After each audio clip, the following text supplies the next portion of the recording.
আমার ধামরাই নিয়ে ভাবনা হচ্ছে আমরা শহীদ রাষ্ট্রপতি জিয়াউর রহমানের রাজনীতি করি, আদর্শের রাজনীতি করি।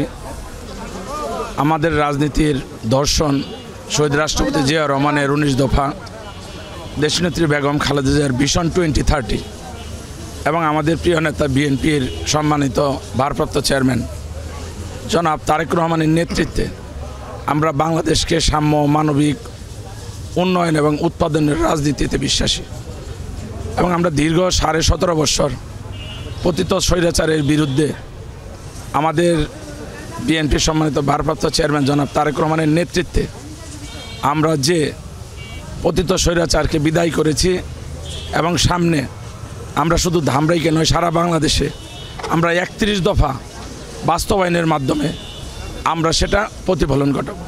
সেই 31 দফা বাস্তবায়নের মূল লক্ষ্য এবং উদ্দেশ্যকে আমাদের যারা যুবক তাদের জন্য কর্মসংস্থান সৃষ্টি করা, আমাদের যারা ছাত্র তাদের মেধার ভিত্তিতে চাকরির বন্দোবস্ত করা, যারা কৃষক তাদেরকে কৃষিকাজে সহায়তা করা এবং তাদের উৎপাদিত পণ্য যাতে তারা ন্যায্য মূল্যে বিক্রি করতে পারে তার ব্যবস্থা করা এবং আমাদের যে যোগাযোগ ব্যবস্থা, শিক্ষা ব্যবস্থা সমস্ত কিছু আপনারা জানেন ধ্বংস হয়ে গেছে।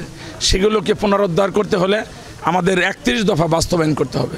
আমাদের প্রিয় নেতা জনাব তারেক রহমান বলেছেন আমরা 31 দফা বাস্তবায়নের মাধ্যমেই আগামী দিনে আমরা যে রাষ্ট্রীয় সরকার গঠন করব, জাতীয়তাবাদী সরকার জনগণের ভোটে, সেটা আমরা সম্মিলিতভাবে দ্বিকক্ষ বিশিষ্ট সংসদের মাধ্যমে একটি সংসদের নির্বাচন হবে যেটা প্রত্যক্ষ আর একটা হলো পরোক্ষ।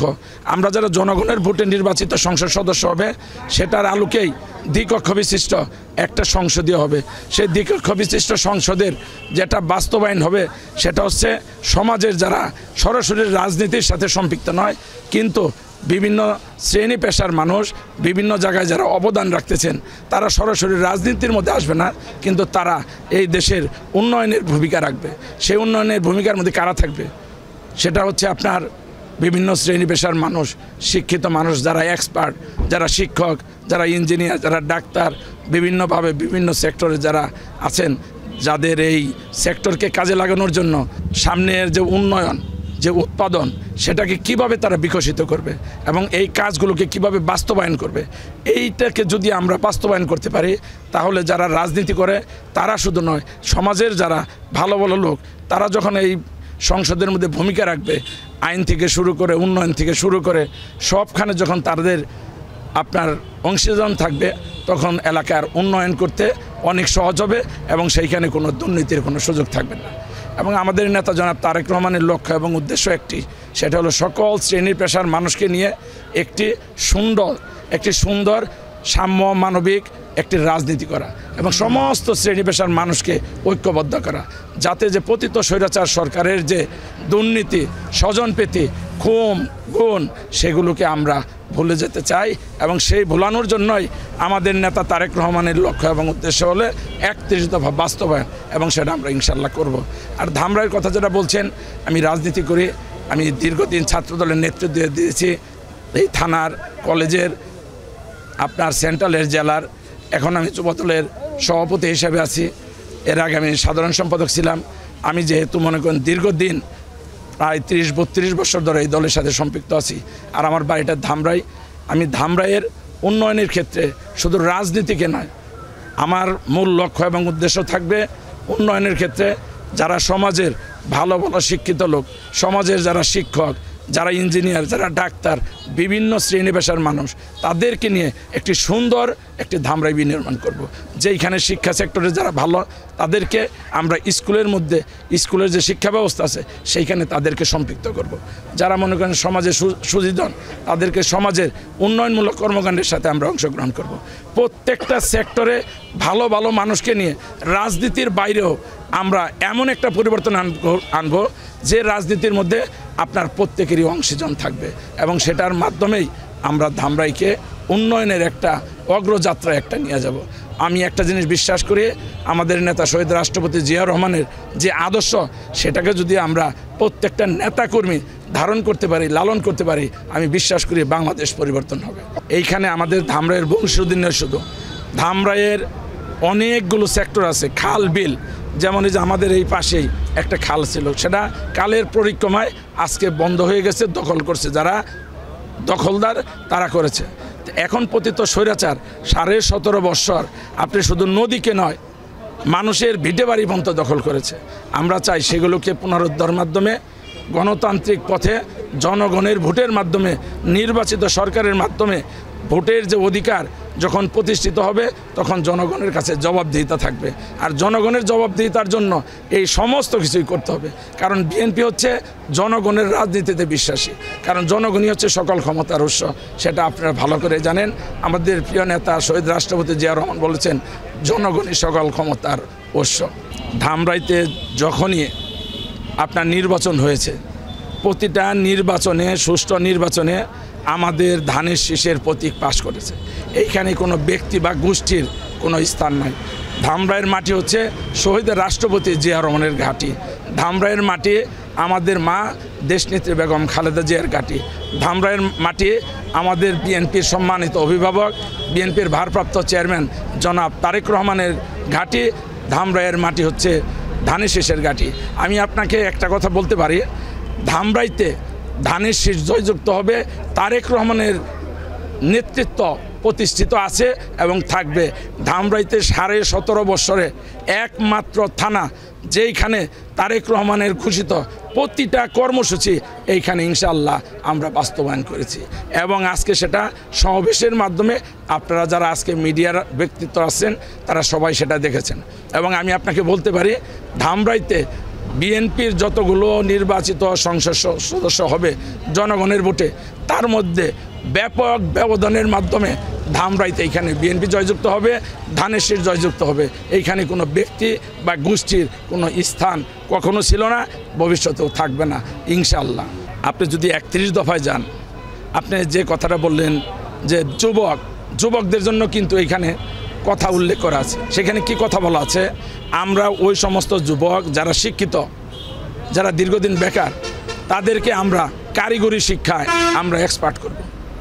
আমরা তাদেরকে ভাষা শিক্ষা দিব, শুধুমাত্র বাংলা ভাষা না, বিভিন্ন ভাষার উপরে তাদেরকে আমরা 1 বছর পর্যন্ত ট্রেনিং দিব।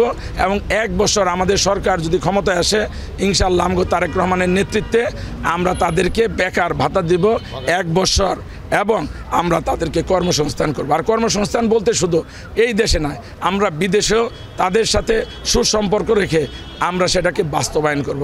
আপনারা জানেন বাংলাদেশের প্রথম জনশক্তি রপ্তানি হয় শহীদ রাষ্ট্রপতি জিয়া রহমানের হাত ধরে, এবং সেটা আপনারা যারা হজ এবং উমরা করতে গেছেন সেটা ভালো করে জানেন যে আরাফাতের ময়দানে সেইখানে আমাদের বাংলাদেশ থেকে নিম গাছের চারা নিয়ে আমাদের নেতা শহীদ রাষ্ট্রপতি জিয়া রহমান আরাফাতের ময়দানে সেখানে রোপণ করে এইখান থেকে আমাদের শ্রমিক ভাইদের নিয়ে সেইখানে আপনার রোপণ করে, এবং সেগুলোর নিচে আজকে হাজার হাজার লক্ষ লক্ষ কোটি কোটি হাজিরা সেইখানে অবস্থান করে। এবং সেই গাছটির নাম আমরা বলি বাংলাদেশে নিম গাছ, কিন্তু যারা হজ করতে যায় তারা বলে জিয়া গাছ। এটা হচ্ছে শহীদ রাষ্ট্রপতি জিয়া রহমানের একটা দর্শন। এইবার আসেন আপনি যে যুবকদের ছাত্রদের কথা বললেন, বাংলাদেশ থেকে যারা মেধাবী তারা অনেকেই বিদেশে চলে গেছে, শিক্ষার কথা বলে, কর্মসংস্থানের কথা বলে। যারা মেধাবী চলে গেছে, পতিত স্বৈরাচার সরকার মেধার ভিত্তিতে চাকরি নিয়ে না দিয়ে তারা দলীয়করণের মাধ্যমে অযোগ্য অথর্ব যারা তাদের চাকরির ব্যবস্থা করেছে। এতে কি হয়েছে? মেধাশূন্য হয়ে গেছে রাষ্ট্র। আমাদের নেতা তারেক রহমান বলেছেন যারা মেধাবী তাদেরকেই একমাত্র যোগ্যতার ভিত্তিতে চাকরির কর্মসংস্থানের ব্যবস্থা করবে। আপনার যদি আরও কিছু যান, আপনি যদি কৃষকের কথা বলেন, আপনি সেখানে দেখেন আমাদের 31 দফার মধ্যে বাংলাদেশ একটি কৃষি প্রধান দেশ। সেইখানে কি বলা আছে? সেইখানে বলা আছে আমাদের প্রত্যেকটা কৃষক তাদের যে মনে করেন সার, বীজ আপনার সেগুলো আমরা সহজলভ্যে দেওয়ার ব্যবস্থা করব। এইখানে আমাদের কি বলা আছে? যারা উৎপাদিত পণ্য অতিবৃষ্টি, বন্যা, খরা যে কোনো কারণেই যদি ক্ষতি হয় সেগুলো তারা অনেক সময় অনেক ক্ষতিগ্রস্ত হয়ে যায়। তার জন্য তাদেরকে শস্য বিমার আওতায় এনে তাদেরকে আমরা ওই বিমার আওতায় এনে তাদের ক্ষতিপূরণের ব্যবস্থা করব। আমাদের পোলট্রি শিল্প এটা একটা বিরাট একটা সম্ভাবনাময় শিল্প হয়ে দাঁড়িয়েছে। আপনি জানেন সেই শিল্পটাকে আমাদের আগায় নেওয়ার জন্য আমাদের নেতা বিএনপি সম্মানিত ভারপ্রাপ্ত চেয়ারম্যান জনাব তারেক রহমান সেখানে পোলট্রি শিল্পের জন্য কি করেছে, বিমার মধ্যে আনবে এবং বিমার আলোকে আপনারা জানেন এগুলো যেহেতু খুব সেন্সিটিভ একটা প্রাণী, এইখানে রোদের তাপমাত্রা থাকে, বিভিন্ন ভাইরাস থাকে, তার জন্য মনে করুন অনেক সময় মহামারীর কারণে অনেক মানুষ পথে বসে যায়। তাদেরকে যদি আমরা বিমার আওতায় আনতে পারি তাহলে সেই যে তাদের যে ক্ষতি সেটা কিন্তু তাদের লাঘব হবে এবং আমরা ভর্তুকি দিতে পারবো। এবার মৎস্য চাষের কথা বলেন, মৎস্য ক্ষেত্রেও একই অবস্থা, ডালে ভাতে বাঙালি, মাছে ভাতে বাঙালি, আমরা কিন্তু সেটাকে আমরা কাজে লাগাতে চাই। আজকে আমাদের মৎস্য শিল্প উন্নয়ন এবং উৎপাদন যদি করতে হয় তাহলে কিন্তু আমাদের বিমার আওতা নিয়ে আসতে হবে। আমাদের প্রত্যেকটা জিনিস, আপনারা যারা এখানে মিডিয়ার আছেন তাদের জন্য কিন্তু মিডিয়া কমিশন করা হয়েছে, কারণ আপনারা জানেন পতিত স্বৈরাচার সরকার যেইখানেই আমাদের কথা বলা হইতো, মিছিল মিটিংয়ের কথা বলা হইতো, আপনাদের টুটি ধরা হইতো, কিন্তু আমাদের নেতা জনাব তারেক রহমান বলেছে আমরা মিডিয়া কমিশন করব যাতে কেউ কোনো সময় আপনাদের উপর কোনো অন্যায়, অবিচার, অত্যাচার না করতে পারে।